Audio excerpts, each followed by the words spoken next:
Dalam satu wawancara khas menjelang peralihan kepimpinan negara minggu depan, Perdana Menteri Loong memberikan ulasan panjang lebar yang menyentuh pelbagai isu yang dikendalikannya sepanjang 2 dekad menjadi Perdana Menteri.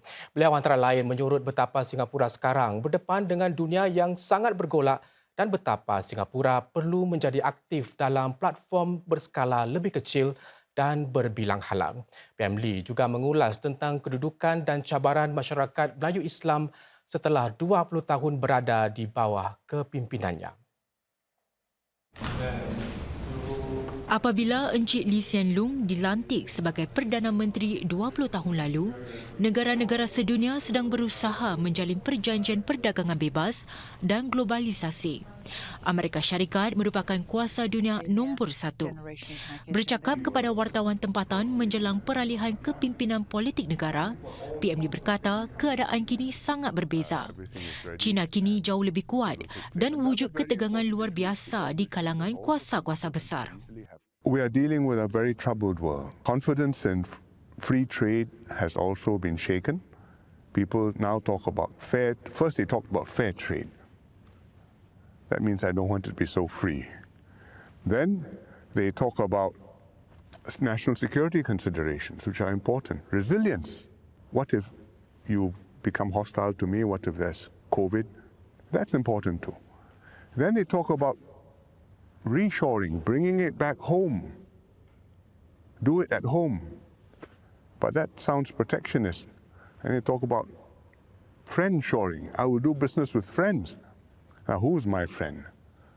So it's a very troubled external environment.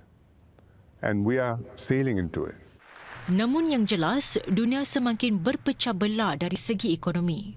Dengan pertubuhan perdagangan sedunia WTO kini lumpuh, PM Lee berkata Singapura perlu terus bekerjasama dengan rakan-rakannya di forum-forum lebih kecil. There are things like that which we can do. We are doing that in new fields, for example, e-economy. You're talking about data, you're talking about e-commerce, you're talking about rules for data storage, for sharing information, governance, data security. And so you need a new age kind of agreement.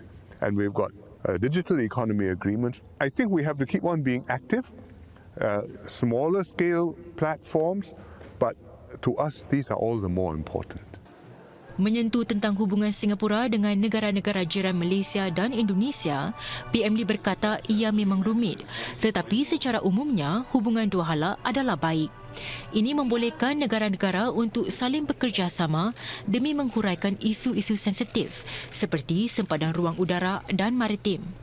Mengenai Asia Tenggara pula, PM Lee berkata ASEAN menyediakan satu platform untuk negara-negara anggota dan rakan-rakan bekerjasama. ASEAN benefits from a stable, secure region, and ASEAN, I think, helps contribute to a stable and secure region. And that's very important because it's key to Singapore, especially as a small country. Are we absolutely sure that for the next 20 years there will be no war? And I think the answer is we can't be absolutely sure. It could happen, probably not, but things can go wrong. You could have an incident which escalates. You could have a miscalculation. People make a move thinking that the other side won't react, the other side reacts. The first party says, I have to react to the reaction, and then suddenly you find yourself in a new and unintended and dangerous situation. And on a 20-year time frame, that's completely possible. And I think on that time frame, countries have to secure their own security, their own resilience. PM Lee akur bahawa kepentingan negara itu adalah sesuatu yang subjektif dan tiada formula untuk mengimbangi keutamaan yang berlawanan. Beliau berkata kadangkala pemerintah perlu menyatakan pendiriannya berhubung sesuatu perkara dan menjelaskannya kepada rakyat Singapura.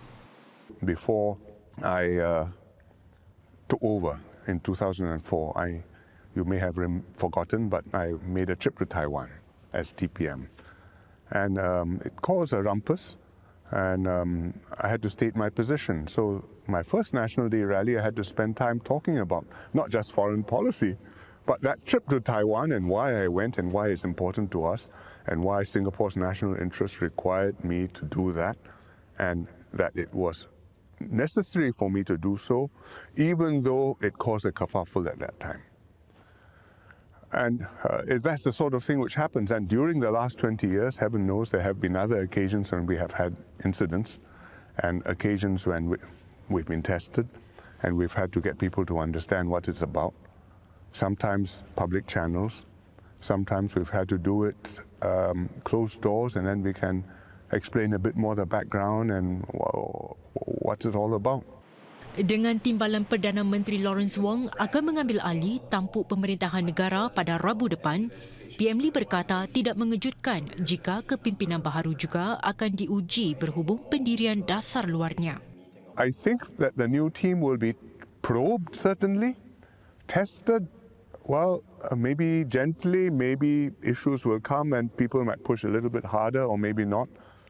But we must expect that some probing will come and we must be ready to respond, not in a harsh way, but quietly to stand our ground and let people know that, we may have had a changing of the guard, but the new guards are prepared and the old guards are still giving, hopefully, useful views to the new team how to do it. Sementara itu, dalam wawancara bersama media itu, saudara, PM Lee turut menyentuh mengenai usaha beliau menangani isu-isu sensitif berkaitan masyarakat Melayu Islam. Antaranya termasuklah isu tudung, isu kontroversi Seksyen 377A serta isu pengganasan dan jemaah Islamiah. Ditanya yang mana satu di kalangan isu-isu itu merupakan isu paling sukar untuk beliau tangani sebagai Perdana Menteri, ini jawapan beliau. I think Jemaah Islamiyah, the terrorism threat was a long-standing one. So if you ask about difficulty to handle, that was one where for more than a decade and even for 2 decades, you had to keep on watching it and worry whether something suddenly go bang and then you're in serious trouble. The other issues like Tudong, we handled over a long period of time, or 377A, long period of time. We had talked about it since way before I became PM. But we could discuss it, and it was something where we had confidence that the community had a moderate view, accepted the government's perspective, and was prepared to work with the government and give us time to manage the issue without polarizing and hardening opinions. But I think the most difficult one, which is going to be a long-term challenge again, is what Dawn talked about earlier, and that is managing the inherent tensions between wanting social cohesion among Singaporeans and being open and bringing in immigrants and foreign workforce and managing that and making people feel comfortable and not feel threatened or having social tensions build up. And that is something which is going to be very difficult to manage because we don't have a lot of maneuvering room on the downside. PM Lee juga ditanya mengenai pandangan beliau berhubung kemajuan masyarakat Melayu Islam. Bidang-bidang mana yang beliau rasa masyarakat Melayu Islam mencatat kejayaan baik sepanjang 20 tahun lalu semasa tempoh pemerintahan beliau sebagai Perdana Menteri. Serta apa lagi yang boleh dipertingkatkan. Menjawab, PM Lee berkata perpaduan nasional, perpaduan sosial Singapura yang ada sekarang sebahagian besarnya wujud kerana masyarakat Melayu memainkan peranannya dalam membantu negara menangani pelbagai isu dan merapatkan ikatan rakyat. If we look at the progress in the traditional indicators, portion going to post-secondary education, you are now 80% of the Malay students go on to post-secondary education. If you look at university participation, for young adults, that means 20 to 30-ish. We are talking about 20% of that cohort having graduated from university. It's improved a lot over the last 20 years. And I think it will continue to improve because with each generation, you've gone to school, you've completed poly, you know how to make this journey and you are better able to take care of your kids and encourage your kids to do the same as you and go further than you. So I fully expect this to improve. And you can see it in the workforce. Proportions of PMETs has gone up, who are Malay. And it's quite common, you see a Malay engineer, Malay lawyer, Malay doctor. Everybody thinks it's quite normal and treats them completely equally because they're equal and up to par and same standard as everybody else. That's how our system works. So I think that these are wins which happen quietly year by year, bit by bit, and you may not notice it, but I think we should be proud of it. You still have issues with incarceration rates, you still have issues with drug rates, drug abuse numbers, you still have issues with dysfunctional families. We are working on them with Comlink Plus, with Mendaki has all kinds of programs. And I think the willingness of the professional, successful Malays to come back and contribute has been sustained in Mendaki. Sektor pelancongan akan dipertingkatkan lagi menerusi pelancongan 2040, suatu strategi dan pelan hala tuju jangka panjang bagi mengenal pasti peluang-peluang baru dan meneruskan arus pertumbuhan selanjutnya. Langkah ini diumumkan setelah Singapura menarik 13.6 juta pelancong dan perbelanjaan pelancongan melebihi jangkaan serta mencecah $27.2 bilion tahun lalu. Jumlah ini turut menghampiri tahap sebelum pandemik. Malah Lembaga Pelancongan Singapura STB kini turut meningkatkan ramalan perbelanjaan pelancong tahun ini kepada sekitar $27.5 bilion hingga $29 bilion. Dalam tempoh 4 bulan pertama tahun ini, Singapura menyambut sekitar 5.7 juta pelancong antarabangsa. Ini sekitar 90% jumlah sebelum pandemik. Jumlah ini didorong oleh acara-acara mega dan konsert berprofil tinggi yang diadakan. Daripada pertunjukan udara Singapura hinggalah kepada konsert-konsert seperti Coldplay dan Taylor Swift. Dan bagi mengekalkan prestasi kukuh ini, STB bakal melancarkan pelan hala tuju jangka panjang. Dinamakan Pelancongan 2040, ia bertujuan memacu pelancongan bermutu tinggi bagi pelancong. In our vision for 2040, we see a world-class destination with diverse, unique, and inspiring experiences for visitors. A vibrant and endearing home that Singaporeans and residents proudly advocate for. And a global hub of innovative and productive tourism enterprises, where companies and talents co-create sustainable tourism growth. Singapura juga saudara bakal mendapat 2 pusat tarikan baru dalam tempoh beberapa tahun akan datang. Sebuah pusat kesejahteraan akan dibina berhampiran Marina Barrage menjelang 2030. Walaupun butiran lanjut hanya akan dikeluarkan apabila STB melancarkan tender dalam tempoh beberapa bulan akan datang, berikut beberapa tawaran yang kini tersedia di pasaran. Daripada kemudahan mandi yang menggalakkan anda tidur lena kepada penyembuhan menerusi bunyi dengan senarai lagu-lagu khas. Sebilangan hotel di Singapura menawarkan pengalaman sedemikian bagi membantu para pelancong berehat dengan lebih baik lagi. Tawaran-tawaran sebeginilah yang mungkin disediakan di kemudahan baru di Marina itu. Ini di samping kemudahan lain seperti terapi seni dan aktiviti sukan air. Pasaran kesejahteraan global dijangka mencecah lebih $8 triliun Amerika dalam tempoh 3 tahun akan datang.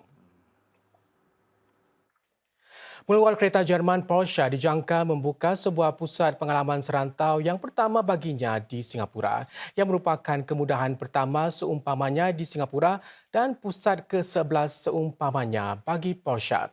Pusat baru itu akan dibangunkan di kawasan seluas 90,000 persegi dan terletak sekitar 20 minit dari lapangan terbang Changi. Ia juga berdekatan dengan stesen MRT Aviation Park yang akan dibuka tidak lama lagi. Pusat itu akan mempunyai litar sepanjang lebih 2 km untuk penggemar kereta pandu menguji kereta Porsche. Para pengunjung juga boleh menjangkakan pameran bertema simulasi lumba kereta dan kereta-kereta daripada Muzium Porsche. Pusat pengalaman Porsche di Singapura itu akan turut menampilkan sejumlah besar kenderaan elektrik dan kemudahan selepas penjualan yang bersepadu sepenuhnya, iaitu yang pertama seumpamanya di dunia. Singapore is also for us an innovation and technology hub that really is a lighthouse for Southeast Asia and Asia. So that's why we thought it's the right place to explore for us what does the future of automotive retail mean. And this means new formats, new way of working. This means also that we will need additional workforce. If you think of it, there will be F&B, there will be instructors for driving, there will be marketing people and all sorts of new job roles actually for our company here in Singapore. Seorang pegawai polis tambahan akan didakwa di mahkamah esok kerana secara haram membawa senjata api yang syarat dengan peluru. Kejadian itu menyebabkan satu operasi memburunya dijalankan malam semalam melibatkan lebih 100 pegawai polis. Warga Singapura berusia 27 tahun itu dapat ditangkap selepas jam 12.30 malam di sebuah pusat beli belah di Victoria Street. Sepucuk pistol dengan 10 butir peluru ditemui bersamanya ketika itu. Polis menyatakan suspek melaporkan diri untuk bertugas di lapangan terbang Changi di bawah syarikat keselamatan Sertis. Dia mengambil revolver, peluru dan kayu belantan daripada tempat menyimpan senjata untuk bertugas. Namun setelah selesai shift, dia menukar pakaian tetapi tidak memulangkan senjata berkenaan. Polis menyatakan pistol dengan 5 butir peluru dan 5 lagi peluru tambahan masih utuh. Sertis menyatakan ia mempunyai sistem dan proses yang ketat untuk mengesan dan mengurus kejadian sebegini tepat pada masanya. Ini termasuk sistem amaran yang akan tercetus jika senjata api tidak dipulangkan selepas bertugas. Sertis menambah pegawai terbabit kini digantung tugas dan siasatan masih dijalankan. Jika didapati bersalah, dia boleh dikenakan hukuman penjara antara 5 hingga 14 tahun dan rotan sekurang-kurangnya 6 kali.